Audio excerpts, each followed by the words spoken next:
But they were wizards, man. They were special forces soldiers by, with, and through, and like they could mobilize a battalion at their whim. I'm in this new kind of brotherhood thing. So then I get my team in 7th group. I went to 7th group, Central and South America. Again, man, I won the Super Bowl again. You know what I mean? Like championship. And it's all pre-war. I mean, it's all no war time frame. Mm-hmm. You know what I mean? So Central South America, pretty dicey, drug on war. It was at least dangerous place to go. Mm-hmm. Super happy, loved the culture, loved the people. It was dangerous as shit at a lot of times, and it was a lot of good times, and yet the pool of quality of men that were around me was even better. There was there was guys that I was trying to be like. You know what I mean? It was like, holy crap. And again, the first team that I rolled into, like the team sergeant is an ex-unit guy. You know what I mean? So there's that, who's in Grenada and all kinds of stuff. And then there's a couple other guys on the team that were veterans of the El Sal wars, you know what I mean? El Salvador and all that. So here I am again on this new team, now being instructed or being gifted with, this is how you do it, boy, Mm-hmm. like learn. And, and at that time I was 26 years old, unbroken. I was a beast physically, and a little bit cocky, and some of the older guys, were a little out of shape. But I didn't know what they had gone through because I didn't know what it was like to be on a team for 6 years, or what happens to your body in special operations, and I was a little judgy internally. Thank God it never came out of my mouth, man. But I just was like, man, I really need to learn this job. Like, don't be judgmental, like learn, man. And I just watched how these guys work downrange. You know what I mean? In non-combat time, we would go and we were just doing foreign internal defense and, teaching POIs and working. But they were wizards, man. You know what I mean? You want to talk about if somebody that can create, they were special forces soldiers by, with, and through, and like they could mobilize a battalion at their whim. You know what I mean? Like wizards. I haven't made it. I've just made it through selection. Which through buzz, that just gets your foot in the door, man. You haven't really done, in those guys' minds that are working in those units, there's like, they don't care. They don't give a shit, man. Like you've just got your good job, you got your foot in the door. Now you're going to get tested. in there, especially with the guys that are putting you through. The Mogadishu guys, Tom Satterley and his boys, and we've interviewed Tom. Yeah, and what was. And then knowing they know more than anybody else what you're about to walk into. Yeah. And so,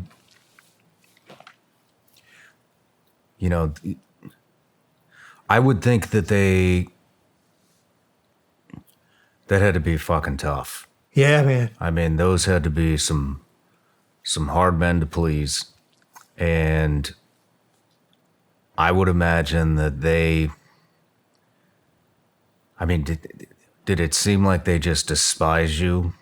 Like there's no way that you could ever rise to their expectation to be able to work alongside with them? Wasn't that at all? No shit. Yeah, man. They were super tough at upholding the standard. So there wasn't any extra, like the standard was so hard, number one. But now the intensity level has gone up. Maybe it's always been that way. I don't know. I only know my class and the classes after that I was cadre on. But it was like that level of intensity of the focus on the standard of doing it right, man, was off the charts. And we had a really small group. How many? Like, there was probably 10 to 12 guys in my little group, so there was almost a one-to-one instructor. Like you weren't getting away with nothing. And they were not going to send a product to, like all of those guys had already, obviously, their instructor status now. They had spent, years on the teams. Like they're not sending any shitbag back to their friends. So there's that aspect of it too. Like, because there's a good chance that they'll be working with them. Because after they finish that time as being instructor, they're going right back. So that's what keeps it so fresh. So yeah, it was super intense, man. And then so it was the normal pressure and then the self-imposed pressure. Because here I am now, another Super Bowl win, right? Now I'm going through the gate of this compound that I've been around for 11 years. And I'm actually going through the gate. So for a little while, and the intensity and every week they made a decision where you were staying or not.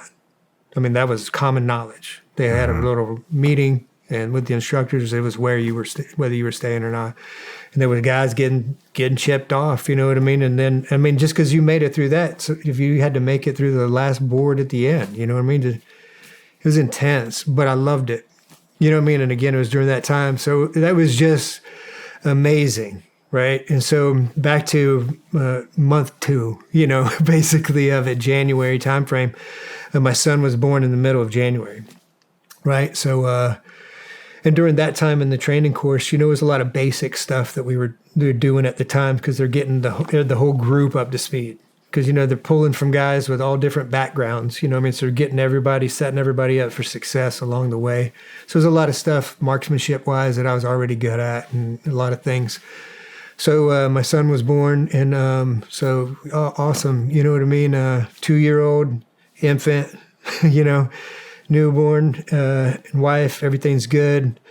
Have a little bit of time to take care of that. Then family's coming in to help take care of, obviously very planned for because I got to be in this course, you know what I mean? So it was all good. Everything was good. And then some complications occur with my wife. She has very hard time with pregnancies. But that was mostly during pregnancy. This was post. So usually no problems after that. Well, I don't know that there's a problem. I'm on the range, black Suburban pulls up, with the sergeant major of the training, you know what I mean, who was a team leader in Mogadishu, by the way. So that whole crew, you know what I mean? So he shows up and he's like, yeah, where's Spooner? Yeah, I'm fired. You know what I mean? Like the sergeant major doesn't come, yeah, you know what I mean, at the range and ask for only one reason you're out of here. So I get in and he don't say shit. He's like, yeah, get in. And we get in and I'm like, I'm fired, you know what I mean? He's like, hey, your wife's okay, but she's in the hospital. There's been some complications. She's stable, but, there's a lot going on. He's like, so you're going to take this Suburban, you're going to take this cell phone, because 2001 time frame, right? So we don't have iPhones and all that. You're going to take this cell phone, go take care of business, go take care of your family, keep me updated. Fuck out of here. And so I do, you know what I mean? Roger that, thanks, Sergeant. You know what I mean? And I go. But in my mind, I'm like, what? Where am I? You know what I mean? Like, what? Who does this? Like, I'm in a course that you can't miss any time, man. I haven't even made it, you know what I mean, through the first month, and now this is going on. Whatever. So I go through and, it was life, a lot of complications. We got septic. There was, different things that had happened. And it took a few days to get stable. So, I missed a couple of days, you know what I mean? Because I got a newborn, a 2-year-old, you know what I mean? Like, there's a lot going on.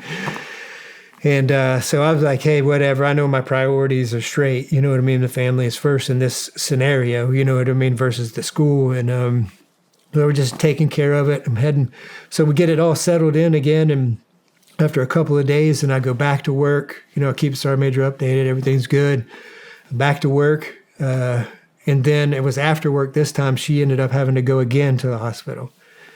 You know what I mean? So it was another little stint. And so it was a lot going on, right? And so I know, I'm like, man, I'm going to get, at best, recycled. No matter where you're watching Shawn Ryan Show from, if you get anything out of this, please like, comment, subscribe, and most importantly, share this everywhere you possibly can. And if you're feeling extra generous, please leave us a review on Apple and Spotify podcasts.